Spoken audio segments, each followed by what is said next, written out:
and then they tried to scrub him from Los Alamos base. But they found the phone book. They found the phone book with him in there, and they found the article that was written about him for attaching the rocket engine to his Civic. He built it was a CRX. He built a rocket engine into his CRX to make a jet car, and he daily drove it. Yeah. To Los Alamos. Yeah, that's where he showed up to work, and so the local newspaper wrote an article about him and mentioned that he was an employee there at Los Alamos, and so that was a little bit of vindication for him. That's vindication for him, but does that support his story? Like, so yeah, okay, so he did work at Los Alamos. Right. And somebody did wipe it clean, but does that mean that what he's saying about 115 and these reactors and these gravity drives and these crafts, does that make all that real? Or does that just show right. Or does that just show that he's telling the truth about what he believes, and it's come with a price? Well, I mean, he believes he's telling the truth, and he believes that he's doing the right thing, and that's part of why I want to believe him, because I mean he doesn't always seem been careful. Yeah, he's always been real careful. Like when we were watching the interviews, and he was talking about, well, I don't want to say stuff that I couldn't verify and put my hands on. Well, that's just, I mean, if you talk to any other scientist, that's how they are. They're hard facts, data. Right, which is good, because that would in theory make him a more honest and trustworthy person, because he's giving you hardline facts, and you're getting raw data, and you're getting raw input, rather than his sugar-coated spin, or what he thinks happened, or what he feels would benefit the narrative or the spin. Well, and if he has a theory, he'll preface it saying, like, this is theoretical. Like, even when he's doing the breakdown of the craft, he mentions there's that third story to it, because it's essentially the ground level. Yeah, there's the basement with the emitters, there's the living room, which is the first floor, the ground level. And then above that, there's the third story, and you can see those little black windows, what they thought were windows. Sports model, ladies and gentlemen. Sports model, yeah. So he's like, well, this is all theory. This is what I was led to believe. He's very careful with his wording. He's not trying to mislead anybody and go no, this is what this is. But that was also one of the things he talked about was the disinformation that they would give them to prepare them for leaks. So they would say... they would put certain amounts of disinformation into each person's briefing with the real information. Like, there was truth in there, because they needed them to have. There was the information that they needed to get their job done. Right. But then there's some excess information that's not pertaining necessarily to their job. Right. But it's like an ID. It's like a marker. Right. So like when it says like, oh, we know that these came from Zeta Reticuli, and they'll tell Group B this is from Alpha Centauri, and then the other person else is from Sirius, or this is from the Marianas Trench here. They fib on little details, and it's almost like a die pack, and a color coded die pack, so you know who the leak is exactly and where it came from. When Bob Lazar is talking about in his briefing, he said, I don't know why it mentioned it, but it mentioned that they were from Zeta Reticuli. And that's a nearby star system. It's, 30 light years away? Right, and it does have binary stars at their center of their with a orbit. planet orbiting. Third planet, because it was Zeta Reticuli R3. Yeah, and it's rotating. It's orbiting the planet. It's in the Goldilocks zone. Right. And so it's possible. So that information's out there, and that's what they tell him. And then he tells us that, so now they know where it came from. Right. So there is disinformation sewn into all the truth that he's getting. But I don't think you answered my question. Do you believe him? To an extent, I'm cautiously optimistic. Give me a yes or no. You're checking a box. Kinda. Do you I guess that's fair, because you can't believe on. You don't have to believe on everything. I mean, look, do I really, okay, really... Do you believe that we have the crafts? I believe we have something. I don't necessarily believe we have the whole crafts. Do you think, what do you think? It's just what was it, the Russian... the disabled Russian people that were mutilated by plastic surgery and then fired off to kick off the Cold War? Not necessarily. So here's the thing. If this craft was so advanced, there's a couple of ways that I see us getting our hands on them. One, it crashed. 2, it was shot down, which is kind of unlikely given how much abuse they allegedly put the holes of these things through to try and see. I would say, given how fast they can move, Right.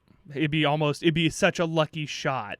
it would be a literal shot in the dark. Right. And then you remember the Battle of LA, they were shooting up at these things for 45 minutes and they never hit any of them. Yeah. But if they're a gravity drive and they're just hovering, then essentially you've got constant down pressure to bat the incomings away. You've got rounds coming up, right, and then essentially falling, right, falling upwards, so they hit the gravity at the bottom, and then that's it. Taper back down and then fall back to Earth.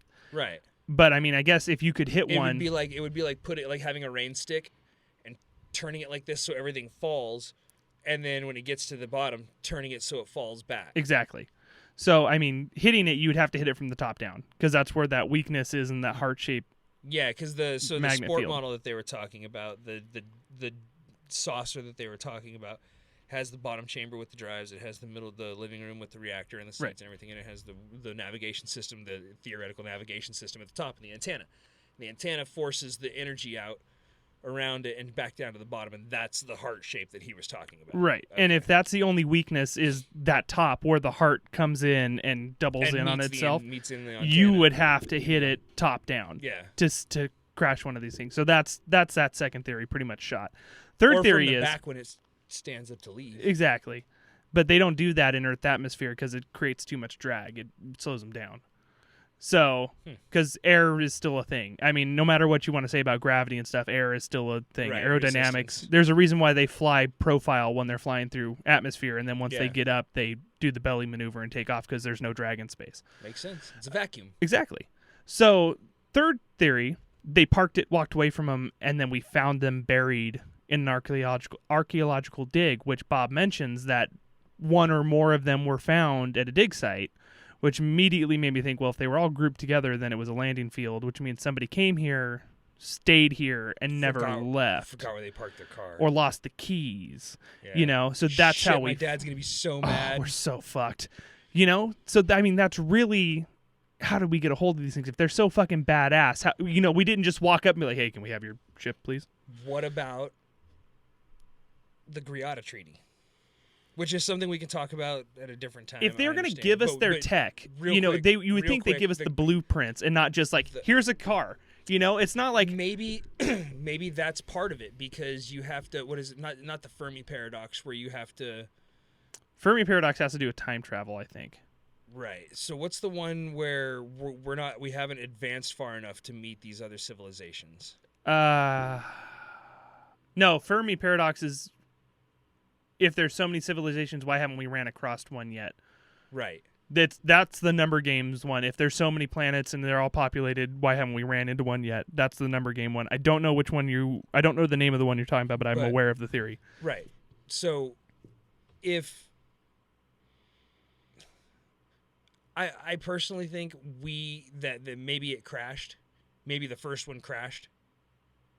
And we got our hands on it, and then more came to retrieve that. Right. Because we weren't ready for it. Okay. Because we as a species are still ignorant chimps. Right. And we still are bombing each other over ideologies, and we haven't figured out how to play nice with each other. And did you hear that chimpanzees have entered into the Stone Age? Yes. Which is fucking frightening because that's phenomenal. It's only a matter of time before a fucking orangutan or a spider monkey cuts me off in a Chevy Cruze on my way to work one morning. Oh my God, it's amazing. I'm so glad. I can't wait to see where this goes. I mean, I know it's going to take thousands and thousands.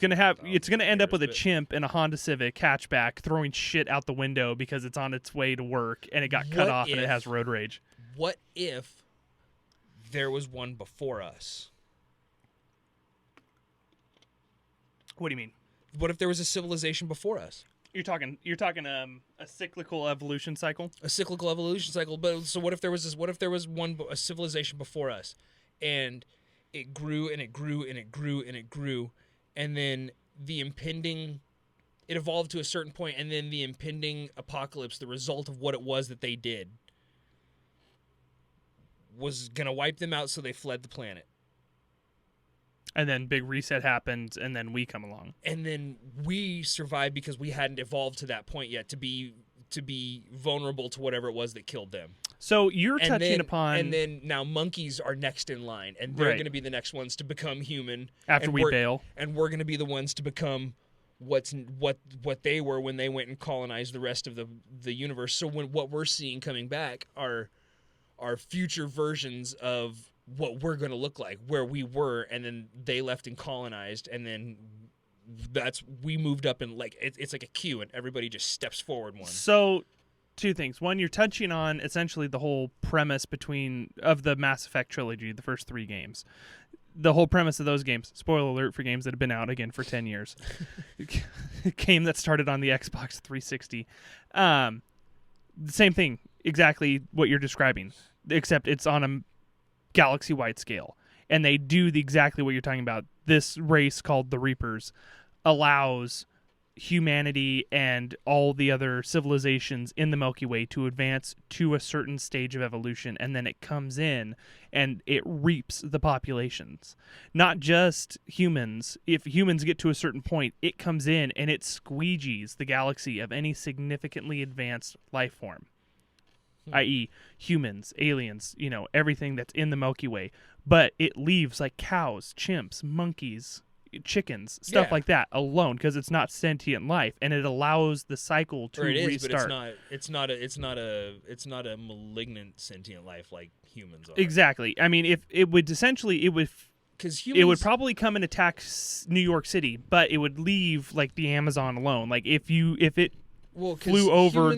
Humans are on this planet allegedly one of the smartest. Next to dolphins. Well, and octopus. Yes. Because which may be aliens. But they may have evolved, their conscious may have evolved alongside ours, but in a different way. Right. Which is very cool. But makes you wonder what they're thinking. Like, I bet they're super wise because they live a long time. Oh, yeah.